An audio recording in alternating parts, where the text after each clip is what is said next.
মুসলমান ভাইরা আমার, আমরা যদি পাক না পাকের পার্থক্য না করতে পারি, জায়েজ না জায়েজের পার্থক্য না করতে পারি, হালাল হারামের পার্থক্য যদি আপনি আমি না করতে পারি, তাহলে আপনাকে আমাকে প্রকৃতপক্ষে মানুষ বলা চলে না। আল্লাহর বান্দারা দেখবেন ফজরের সময় আপনার গোয়াল ঘরের গরুটা কিন্তু ফজরের আজান শোনার পর তিনি কিন্তু সুন্দরভাবে উইঠা পুত পবিত্র হইয়া তিনি কিন্তু ফজরের নামাজের জন্য প্রস্তুতি গ্রহণ করে না, ওযু করে না, তিনি কিন্তু গোসল করে না, তিনি কিন্তু এরপরে হাঁটি হাঁটি পা পা করে এরপরে কিন্তু মসজিদের দিকে রওনা দেয় না, তিনি কিন্তু এই শীতের মধ্যে নাক টাইনা ঘুমায়। আর আপনার আমার অবস্থাও যদি ওই পশুর মতো হয়, গরুর মতো হয়, ছাগলের মতো হয়, উট ভেড়া বকরি দুম্বার মতো হয়, ফজরের আজান শোনার পরেও আপনি আমি যদি আমার এই আরামের বিছানা লেপ কম্বলকে ফেলাইয়া আমি যদি ওযু না করি, ওযু কইরা ফজরের সময় যায় নামাজের মুসাল্লাটা বিছাইয়া আপনি আমিও যদি নামাজের মুসাল্লায় বিছাইয়া নামাজটা না আদায় করি, বলেন তো আপনার গোয়াল ঘরের গরুটাও ফজরের নামাজ আদায় করলো না, আপনিও নামাজ আদায় করলেন না। গরুর মধ্যে আর আপনার মধ্যে কিন্তু বিন্দু পরিমাণে পার্থক্য নাই। এমন মুহূর্তে রব্বে কারীম আল্লাহ তাআলা এই সূরাতুল আলাকের প্রথম 5টা আয়াত আল্লাহ তাআলা নাজিল করেছেন রবের শিক্ষার গুরুত্ব সম্পর্কে, দ্বীনি শিক্ষার গুরুত্ব সম্পর্কে। রব্বুল আলামিন সূরা আলাকের প্রথম আয়াত নাজিল করলেন। হেরা পর্বতের মধ্যে বিশ্বনবী সাল্লাল্লাহু আলাইহি ওয়া আলিহি ওয়াসাল্লামকে সর্বপ্রথম বলা হলো যে ইকরা বিসমি রাব্বিকাল্লাযী খলাক, হে নবী পড়েন আপনার প্রভু নামে যিনি আপনাকে সৃষ্টি করেছেন। প্রিয় হাজিরিন, দ্বীনি শিক্ষার এতটা গুরুত্ব, এতটা মর্যাদা, এতটা ফজিলত বিশ্বনবী সাল্লাল্লাহু আলাইহি ওয়া আলিহি ওয়াসাল্লাম বলেন, যারা দ্বীনি শিক্ষায় শিক্ষিত এরা প্রকৃতপক্ষে মানুষ, আর যাদের মধ্যে দ্বীনি শিক্ষা নাই তাদেরকে মানুষ বলা চলে না। আল্লাহ তাআলা নিজেই বলেন উলাইকা কাল আনআম, উলাইকা কাল আনআমি বাল হুম আযাল, উলাইকা হুমুল গাফিলুন।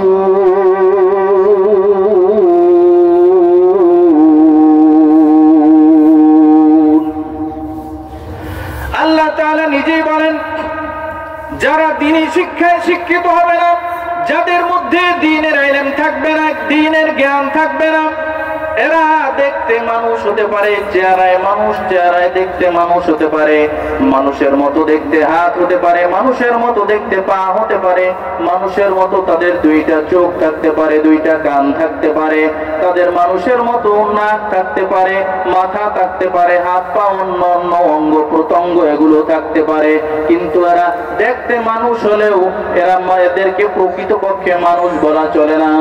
এরা হলো চতুষ্পদ জন্তু, জানোয়ারের থেকেও খারাপ। আমার নবীজি সাল্লাল্লাহু আলাইহি ওয়াসাল্লাম বলেন, قال النبي صلى الله عليه وآله وسلم طلب العلم فريضة على كل مسلم, প্রত্যেক মুসলমান নর নারীর উপরে দ্বীনি ইলম, দ্বীনের জ্ঞান শিক্ষা করা হলো ফরজ। আপনার আমার জন্য দ্বীনি ইলম শিক্ষা করা কতটুকু ফরজ এটা আপনার আমার জানা প্রয়োজন, জানা দরকার। মুসলমান ভাইরা রে আমার, অন্তত এতটুকু ইলম, এতটুকু জ্ঞান আপনার আমার জানা দরকার। ফরজ কোনটা ওয়াজিব কোনটা, সুন্নাত কোনটা, নফল, এই ইলম আপনার অর্জন করা দরকার, এটা জানান দরকার। অন্তত কমপক্ষে 3টা বিষয়ের উপরে ইলম অর্জন করা দরকার। কোনটা হালাল, কোনটা হারাম, কোনটা পাক, কোনটা নাপাক, কোনটা জায়েজ, কোনটা না জায়েজ, এই বিষয়ের উপরে অন্তত ইলম অর্জন করা দরকার।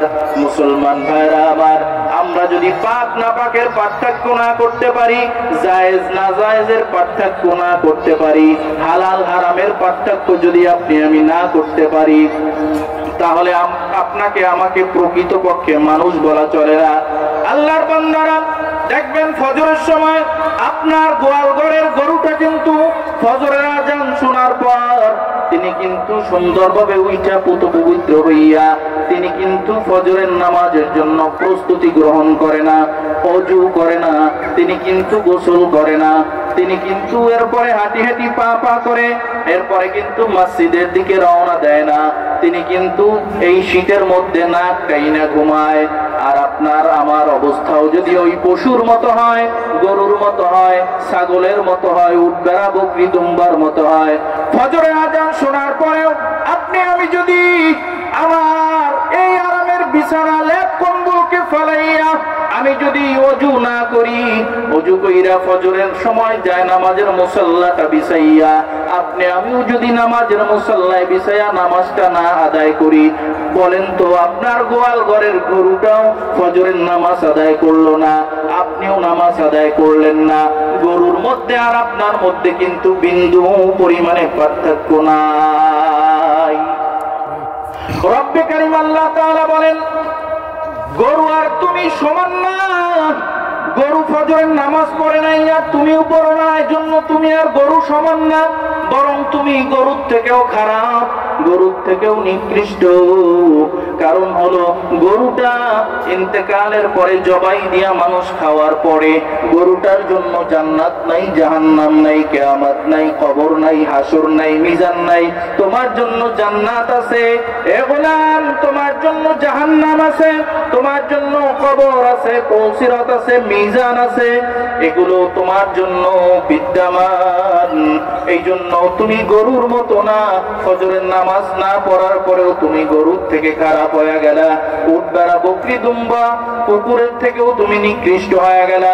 এই জন্য দ্বীনের জ্ঞান তোমার এতটুকু জানা প্রয়োজন, কোনটা জায়েজ কোনটা না জায়েজ, কোনটা হালাল কোনটা হারাম, এগুলো সম্পর্কে তোমার ইলম অর্জন করা দরকার। ভাইরা আমার, বন্ধুরা আমার, আইয়ামে জাহিলিয়াতের যুগের কথা আপনি আমি সবাই জানি। আইয়ামে জাহিলিয়াতের যুগ বলা হয়, অন্ধকারের যুগ বলা হয়। আপনার আমার পয়গম্বরে আরবি সাল্লাল্লাহু আলাইহি ওয়াসাল্লাম দুনিয়ায় আগমনের আগের যুগকে আইয়ামে জাহিলিয়াতের যুগ বলা হয়, অন্ধকারের যুগ বলা হয়। এই অন্ধকারের যুগ বলতে ওই সময় দিনের আলো উদিত হতো না, সূর্য উদিত হতো না, এমন অন্ধকার নয়, বলে ইলমের অন্ধকার। দ্বীনের বুঝ মানুষের মধ্যে ছিল না, দ্বীনের জ্ঞান ছিল না। ওই যুগের মানুষ কিভাবে ব্যবসা বাণিজ্য করে করে নিজের উন্নতি সাধন করবে, কিভাবে ব্যবসাকে বৃদ্ধি করবে, কোন কৌশল অবলম্বন করলে ব্যবসা বাড়বে, এগুলো মানুষ সব এগুলো সম্পর্কে জানতো, এগুলো সম্পর্কে বুঝতো, বিজ্ঞান সম্পর্কে জানতো, বিজ্ঞান সম্পর্কে তারা বুঝতো। একটা মাত্র তাদের বুঝ ছিল না, তাদের রবের পরিচয় ছিল না, রবের নামের শিক্ষা তারা অর্জন করে নাই। যার ফলে ওই যুগে এমন কোনো অন্যায় নাই, এমন কোনো গুনাহ নাই, এমন কোনো অপরাধ নাই যা ওই সমাজের মানুষের কাছ থেকে হাসিল হয় নাই।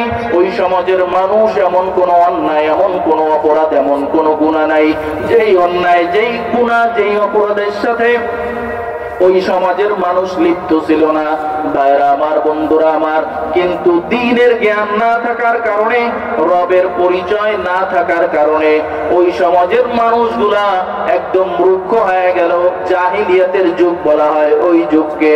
কিন্তু ওই যুগের মানুষই যখন আমার নবীর আদর্শে আদর্শবান হইয়া দ্বীনি শিক্ষায় যখন শিক্ষিত হয়ে গেল, যখন কালেমার দৌলত তারা গ্রহণ করলো, ঈমানের দৌলত যখন তারা গ্রহণ করলো, তখন ওই যুগের মানুষগুলাই একদম সোনালী যুগের মানুষে রূপান্তরিত হয়ে গেছে। ভাইরা আমার, বন্ধুরা আমার, আমিরুল মুমিনিন খলিফাতুল মুসলিমিন হযরতে ওমর ফারুক রাদিয়াল্লাহু তাআলা আনহুর কথা আপনি আমি সবাই জানি। যিনি ছিলেন কাট্টা একজন কাফের, জাহান্নামের অগ্নি শিখার একজন অধিকারী, জাহান্নামের চির একজন বাসিন্দা ছিলেন হযরতে ওমর রাদিয়াল্লাহু তাআলা আনহু। হযরত ওমর ফারুক রাদিয়াল্লাহু তাআলা আনহু একদিন আবু জাহালার মজলিসের মধ্যে বসে আছেন।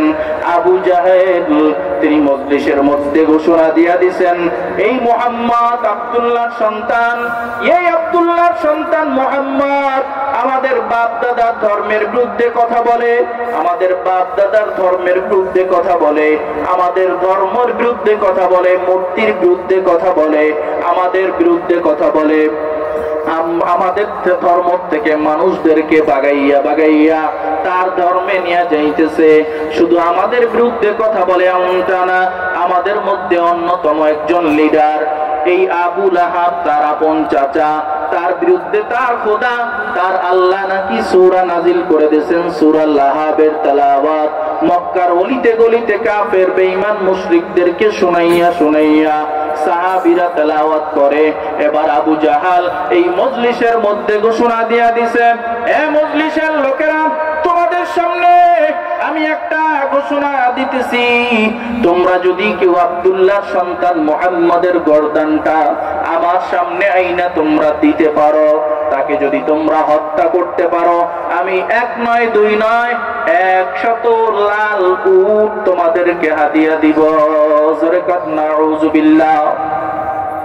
এবার এই ঘোষণা শোনার পরে হযরতে ওমর, তখন তিনি ইসলাম ধর্ম গ্রহণ করেন নাই, এমন মুহূর্তে ওমর ফারুক রাদিয়াল্লাহু তাআলা আনহু তিনি এইবার মজলিসের মধ্যে দাঁড়ায় বলেন, ও লিডার, ও আমাদের নেতা, আর এই পুরস্কার আমরা বাহিরে কোথাও দিতে চাই না, 100 এই লাল উট আপনি প্রস্তুত রাখেন, এই 100 লাল উট পুরস্কার আমি নিজেই ওমর নিয়ে নিব।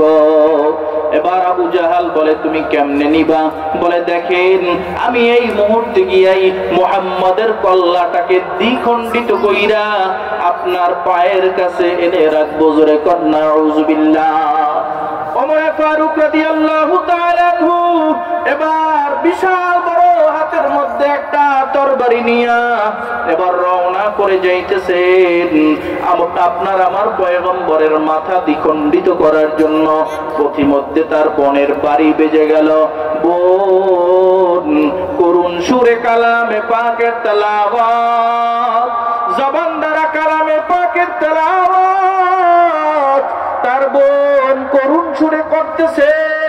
এবার ওমর ফারুক রাদিয়াল্লাহু তাআলা আনহু ওই কালামে পাকের তেলাওয়াত শুনিয়া বোনের ঘরের মধ্যে প্রবেশ করলো। বোনের ঘরের মধ্যে প্রবেশ করার পর ওমর ফারুক রাদিয়াল্লাহু তাআলা আনহু দিলটা মনটা আস্তে আস্তে আরো নরম হতে শুরু হয়ে গেল। এবার ওমর ফারুক রাদিয়াল্লাহু তাআলা আনহু তিনি বললেন, ও বোন, তুমি এটা কি তেলাওয়াত করা শুরু করে দিলাম? আমার তো পাথরের মতো এই দিলটা আস্তে আস্তে মোমের মতো গলতে শুরু হয়ে গেল। এ কেমন করুন তেলাওয়াত, এটা কার বাণী তুমি তেলাওয়াত করতেছো? আমাকে একটু বেশি পরিমাণে এই তেলাওয়াত করিয়া তুমি শোনাও। এবারে ওমর ফারুক রাদিয়াল্লাহু তাআলা আনহুর বোন ডাক দিয়া বলে, না না, এই তেলাওয়াত বেশিক্ষণ তোমাকে শোনানো যাবে না। বলে, কি কালাম তুমি তেলাওয়াত করো? আমি একটু ধরে দেখতে চাই। বলে, না, তোমাকে এই কালাম তেলাওয়াত করে শোনাইতে পারি, তবে ধরা যাবে না। ওমর ফারুক রাদিয়াল্লাহু তাআলা আনহু বলে, বোন, আমি একটু ধরতে চাই, বলো ধরতে হলে কি লাগবে? বোন বলে, ধরতে হলে সুন্দর করে ওযু বানাইতে হবে, সুন্দর করে পুত পবিত্রতা অর্জন করতে হবে, পুত পবিত্রতা অর্জন করতে হবে। বলে, আমাকে একটু শিখায় দাও কিভাবে ওযু করা হয়, কিভাবে পুত পবিত্র হয়, আমাকে একটু শিখায় দাও। এবারে ওমর ফারুক রাদিয়াল্লাহু তাআলা আনহুর বোন সুন্দর করে তাকে ওযু করান শিখাইয়া ওযু অবস্থায় ওযু হালত করে দিল। ওযু করা শুরু হয়ে গেল, ওযু শেষ হয়ে গেল। ওযু শেষ হওয়ার পরে এবার বলে, একটু কালামের তেলাওয়াত তোমার জবান দ্বারা আমাকে শোনায় দাও। এবার বোন তেলাওয়াত করতেছে, তেলাওয়াত করতেছে। ওমর ফারুক রাদিয়াল্লাহু তাআলা আনহুর হালাত অবস্থা এমন হয়ে গেল। ওমর ফারুক রাদিয়াল্লাহু তাআলা আনহু বলে, বোন, আমার এই তেলাওয়াত, তোমার এই তেলাওয়াত শুনিয়ে আমি এত পরিমাণে মুগ্ধ হয়ে গেলাম। এই তেলাওয়াত, যার কালাম তুমি তেলাওয়াত করতেছো, ওই আব্দুল্লাহর সন্তান মুহাম্মাদের কাছে আমাকে নিয়ে চলো। আমার বাকি জীবন তার পায়ে আমি কোরবানি দিয়ে দিতে চাই। এবার ওমর ফারুক রাদিয়াল্লাহু তাআলা আনহু বীরের বেশে হাতের মধ্যে একটা তলোয়ার নিয়া এবার আল্লাহর নবীর দরবারের দিকে রওনা করিয়া দিল। আল্লাহর নবী সাল্লাল্লাহু আলাইহি ওয়াসাল্লাম সাহাবায়ে কেরামদেরকে নিয়ে বসা। এবার ওমর ফারুক রাদিয়াল্লাহু তাআলা আনহু ধা করে আসতেছে। সাহাবায়ে কেরাম রিদওয়ানুল্লাহি তাআলা আলাইহিম আজমাইন বলে, ইয়া রাসূলুল্লাহ, ইয়া হাবিবাল্লাহ, ওই যে কাফেরদের লিডার ওমর আসতেছে, ওমর আসতেছে, আজকে মনে হয় আমাদের সকলকে হত্যা করে ফেলবে, আমাদের সকলকে মনে হয় আজকে কতল করে ফেলবে। আল্লাহর নবী সাহাবীদেরকে ডাক দিয়া বলেন, ও সাহাবীরা, ধৈর্য ধারণ করো, সবর ইখতিয়ার করো, ওমরকে জায়গা করে দাও, ওমরকে আমার সামনে আসতে দাও, দেখো আমার মাওলার খেলা শুরু হয়ে যাবে। সাহাবায়ে কেরাম রাস্তা করে দিল। ওমরে ফারুক রাদিয়াল্লাহু তাআলা আনহু নবীর সামনে আইসা হাজির। আইসা তলোয়ারটা নবীর সামনে ফালাইয়া বলে, ও পয়গম্বর, এই তলোয়ার দিয়ে আপনাকে আপনার গর্দান দ্বিখণ্ডিত করার জন্য আমি রওনা করেছিলাম, আপনাকে হত্যার উদ্দেশ্যে আমি রওনা করেছিলাম। প্রতিমধ্যে আল্লাহর কালামের তেলাওয়াত শুনে আমি নিজেই জব হয়ে গেছি, আমার অন্তরটা দ্বিখণ্ডিত হয়ে গেছে, আমার পাথরের মতো দিলটা মোমের মতো গলে গেছে। ইয়া রাসূলুল্লাহ, ইয়া হাবিবাল্লাহ, তলোয়ার নেন, তলোয়ার দিয়ে আমাকে দ্বিখণ্ডিত করে ফেলেন, এর আগে আমাকে পড়ায়া দেন লা ইলাহা ইল্লাল্লাহু মুহাম্মাদুর রাসূল।